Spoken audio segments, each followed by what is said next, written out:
Hi friends, welcome to our channel. Tamil Nadu உருவான நாள். இந்த நாளுக்கு பின்னாடி ஒரு மிகப்பெரிய வரலாறு இருக்குது. அந்த வரலாறை தான் இன்றைக்கி நம்ம கேட்க போகிறோம்.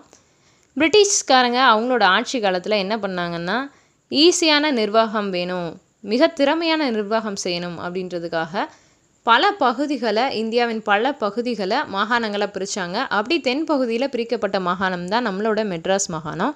இந்த மெட்ராஸ் மாகாணத்தில் என்ன மக்கள் இருந்தாங்க? தமிழ் மக்கள் மட்டும்தான் இருந்தாங்களா அப்படின்னா கிடையாதுங்க. பல மொழி பேசக்கூடிய பல இனம் சேர்ந்த மக்கள் நிறைய பேர் இங்கே வாழ்ந்துட்டு வந்துட்டு இருந்தாங்க. தென்பகுதியினுடைய மிகப்பெரிய மாகாணமாக நம்மளோட மெட்ராஸ் மாகாணம் இருந்துட்டு வந்துட்டு இருந்துச்சு. இந்த சூழ்நிலையில் இந்த தமிழ்நாடு இந்த கான்செப்ட் எப்படி வந்துச்சு அப்படின்னா, ஒரு சின்ன வரலாறை நம்ம மறுபடியும் திரும்பி பார்க்கணும். 2ஆம் உலகப் போருக்கு அடுத்தபடியாக ஐரோப்பியர்கள் எல்லாருமே தங்களோட நாட்டில் உள்ள பகுதிகளை இனவாரியாக, மொழிவாரியாக பிரித்தாங்க. இந்த தாக்கம் உலகம் புறாவும் இருந்துச்சு. அந்த தாக்கம் நம்ம இந்தியாவில், நம்ம மெட்ராஸ் மாகாணத்துலேயும் இருந்துச்சு அப்படின்னே சொல்லலாம். இதுக்கு முக்கியமான காரணம், இந்த தமிழ்நாடு அந்த பெயர் மாற்றத்துக்கு முக்கியமான காரணம், முக்கியமான ஒரு திருப்புமுனை ஏற்படுத்திய வருஷம் அப்படின்னா 1956. 1956 என்ன நடந்துச்சு? மாநில மறுசீரமைப்பு சட்டம். இந்த சட்டம் கொண்டு வரப்பட்டுச்சு. இந்த சட்டத்தினால என்ன அப்படின்னு கேட்டிங்கன்னா, மொழி வாரியாக மாநிலங்களை பிரிக்கக்கூடியது. மொழி வாரியாக மாநிலங்களை பிரித்தாங்க. அப்படி பிரிக்கப்பட்ட முதல் மாநிலம் தான் ஆந்திர பிரதேஷ். இந்த மொழி வாரியான மாநில பிரிப்பில் கர்நாடகா தனியாக போயிடுச்சு, கேரளா தனியாக போயிடுச்சு. எஞ்சி இருக்கக்கூடியது தமிழ்நாடு தான். இந்த தமிழ்நாடு இன்னும் மெட்ராஸ் மாகாணமாக தான் இருந்துக்கிட்டே இருந்திருக்கு. 1956 அதே வருடத்தில் சங்கரலிங்க நாடார் இவர் மொழிவாரியாக மாநிலங்கள் பிரிக்கப்பட்டதை தொடர்ந்து நிச்சயமாக நம்மளோட மெட்ராஸ் மாகாணம் எஞ்சி இருக்கக்கூடிய மக்கள் எல்லாருமே மிகவும் அதிகமாக தமிழ் பேசக்கூடிய மக்கள் தான் இருக்காங்க, அதனால இது தமிழ்நாடு அப்படின்ற பெயர் கண்டிப்பாக கொடுத்தே ஆகணும் அப்படின்னு சொல்லிட்டு போராட்டத்தை முன்னெடுக்கிறாரு. உண்ணாவிரத போராட்டம் 76 நாள் தொடர்ந்து உண்ணாவிரதம் இருந்துட்டு அதுக்கப்புறமா தன்னோட உயிரை விட்டுறாரு. இவரோட இந்த தாக்கம் பல போராட்டங்களுக்கு வித்துட்டுச்சு. சிவஞானம் அப்படின்றவர் இவரை தொடர்ந்து, தமிழரசு கட்சியை சேர்ந்த சிவஞானம் தொடர்ந்து இந்த கோரிக்கையை வலியுறுத்தி பல போராட்டங்களை முன்னெடுத்து செல்கிறாரு.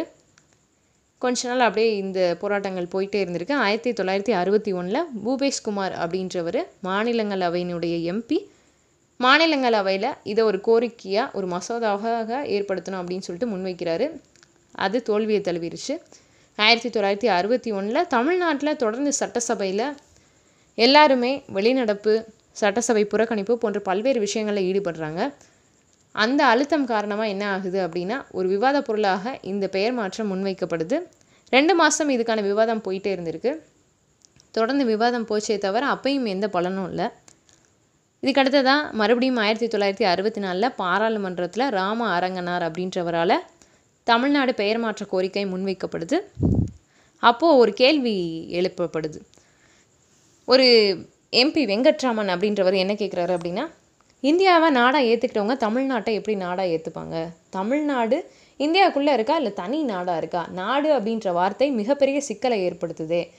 இன்னும் மெட்ராஸ் மாகாணத்தில் நிறைய மொழி பேசக்கூடிய நிறைய மக்கள் இருக்காங்க. அப்படி இருக்கும்போது தமிழ்நாடு அப்படின்னு வச்சிங்கன்னா அது அந்த மக்களை ஃபுல்லாக டாமினேட் பண்ணாதான்? இப்படி பல கேள்விகள் முன்வைக்கப்படுது. அதுக்கு பல சிறப்பான பதில்களும் கொடுக்கப்படுது. முக்கியமான பதில் என்ன அப்படின்னு பார்த்தீங்கன்னா, என்றைக்குமே தமிழ்நாடு இந்தியாவினுடைய ஒரு பகுதியாக, ஒரு மாநிலமாகத்தான் இருக்குமே தவிர இது மொழி வாரியாக, மொழிக்காக, நமது மக்களுக்காக பிரிக்கப்படுதே தவிர இந்தியாவிலேருந்து தனியாக என்றைக்குமே பிரிஞ்சு போயிடாது. எப்பயுமே இந்தியா மத்திய அரசாக செயல்படும். மாநில அரசாக நாங்கள் என்ன செய்யணுமோ, என்ன செயல்படுமோ அதை நாங்கள் செயல்படுத்துவோம் அப்படின்னு சொல்லிட்டு சொல்கிறாங்க.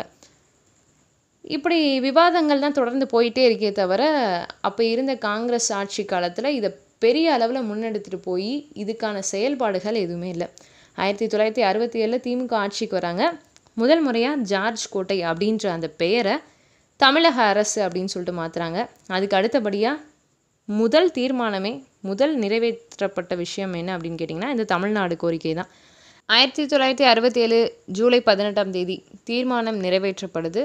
தமிழ்நாடு கோரிக்கைக்கான தீர்மானம். 1968 நவம்பர் 23 அதுக்கு அடுத்தபடியாக தமிழ்நாடு பெயர் மாற்றம் செய்யப்பட்டு அறிவிக்கப்படுது. 1969 ஜனவரி 14 மெட்ராஸ் மாகாணம் தமிழ்நாடு மாநிலமாக அதிகாரப்பூர்வமாக அறிவிக்கப்படுது. இப்படி தான் தமிழ்நாடு பெயர் மாற்றம் ஏற்பட்டுச்சு. சரி, இப்போ வந்து நமக்கு ஜனவரி 14ஆம் தேதி தானே இந்த மாற்றம் ஏற்பட்டுச்சு. நம்ம ஏன் நவம்பர் 1ஆம் தேதிய தமிழ்நாடு உருவான நாளா கொண்டாடுறோம் அப்படின்னு கேட்டிங்கன்னா, மாநில மறுசீரமைப்பு சட்டம். இந்த சட்டத்தில நவம்பர் 1ஆம் தேதி தான் எல்லா ஸ்டேட்டுமே பிரிக்கப்பட்டுச்சு. இப்போ வரைக்கும் நம்ம பக்கத்தில் இருக்கக்கூடிய ஸ்டேட்டான கர்நாடகா, கேரளா எல்லாருமே நவம்பர் 1ஆம் தேதியை அரசு தினமா கொண்டாடிட்டு வராங்க.